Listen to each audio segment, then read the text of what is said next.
Hi! Welcome to another Paranormal Cativity. Thank you for joining me today. Funny story, I lost my notebook with all of my stories on it, so I'm just gonna have to go from memory. But I wanted to tell probably the craziest poltergeist story that I have.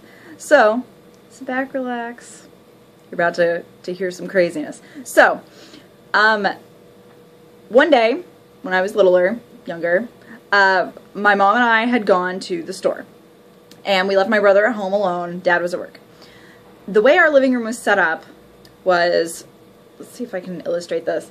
If this is the living room, then right here is a hallway, and right here is the TV on this wall, and there was a chair right here. And the way the entertainment center was, it had a glass panel on this side, so if you're sitting in the chair watching TV, you could see your reflection in the glass. And so my brother and I had always talked about the guy in the hallway, the shadow in the hallway, and anytime you're sitting there, you could sometimes see it behind you. Andy always saw it. Andy's my brother. So Andy all the time would see it just standing behind him, and then he would just watch TV and focus in, and then the next time he looked, it'd be gone. And that was kind of normal for him, as weird as that sounds.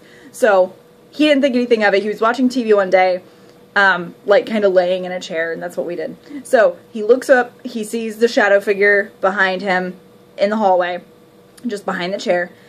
He focuses in on the TV. The next time he looks, he sees it further down the hallway, and he sees it turn and go into his room, which is about halfway, not even, down the hallway. So he's like, okay, that's weird, that's never happened before. And then all of a sudden he starts hearing banging and falling and crashing and all of these sounds, so he instantly thinks that he saw an actual person and that somebody had broken into the house and was throwing stuff. So he freaks out, he knows he's home alone, so he just runs out the door and runs to our neighbor's house. This was before we had, like, cell phones. We had the house phone, but he didn't think to, like, grab it and call us, and we didn't have a cell phone, so it wouldn't have mattered. So we end up coming home, and we pull in, and we see my brother running to us through the yard from our neighbors. And he's like, don't go in the house, there's somebody in the house. And he tells us exactly what he saw. I tend to get a little ballsy whenever I get kind of scared, so I'm like, I got this. So I just bust in, and I'm like, is anybody here? I'm rushing through. And Andy's very freaked out. My mom is freaked out, but she thinks it's probably something paranormal more than a person. So I get to his room, and I push open the door, and the door is blocked with stuff. And I push it open. The door is covered in stuff. His closet is right behind the door, kind of. Like, there's space for the door to open, and then there's the closet.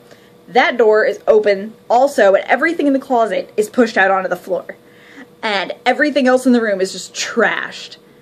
And he swears up and down he did not do it, and there's no way for him to have gone into the room to block the door and then leave, because there's just not a way to do it. So that's the crazy paranormal poltergeisty story. Hope you liked it. Sorry it was a bit of a delay between my last story. I will try and get some more together for you. I hope you enjoyed it and have a fantastic day. Bye.